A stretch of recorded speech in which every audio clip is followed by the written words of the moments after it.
Omutaka w'ekika ky'Endiga Lwomwa Eriya Lwasi Buzaabo atuziza ow'essiga Ssekasamba hajikase mu lutalo ne lubuga we Christine Nabosa ono yazze mu kifo kya Jaruna Kibuuke yafa omwaka oguwedde nga yakamala okutuuza Lwomwa. Essiga Ssekasamba kulu nnyo mu kika ky'Endiga kuba lirituuza Lwomwa.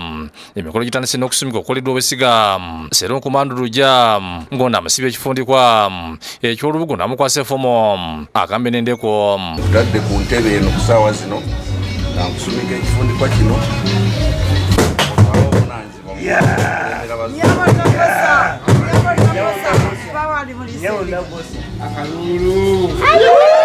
Ono amukubiriza okuwulizanga abazzukulu ebagamba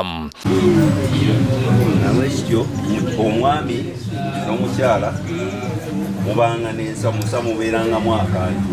Luvaamu anjulidde Lwomwa ng'asoose ku buuzi bwe bakkiriza obuvunaanyizibwa bw'akkiriza Lwomwa n'amutuuza ku ntebe y'essiga.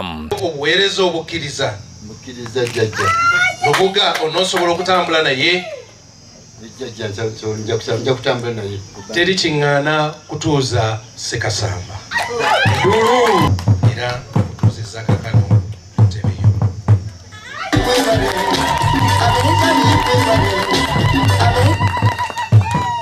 Ku mukolo guno abazzukulu basomeseddwa ku buvunaanyizibwa bwabwe ddala okuteeka ensi mu kitabo ky'ekika ekya Mbale Mawokota Tereka ne Sako.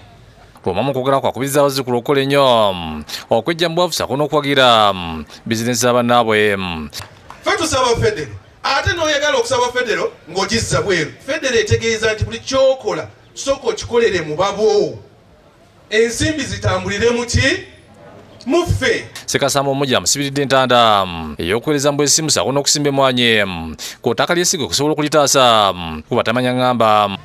Teeka ebintu mu buwandiike ojja kuwangula bingi. Lwomwa annyonnyodde obukulu bw'essiga lino n'ategeeza nti beeterinza kubeererawo kubanga lirituuza Lwomwa. Tuteeka okubeera nga owe omubbulukuse alabise olw'obukulu bwa ssiga lino era emirerembe oba ebiki byonna ebibaddemu tusuubira nti obumu bugenda kuddawo. Ssekasamba omujja yanjula olukiiko lwe n'ayogera byagenda okutandikirako.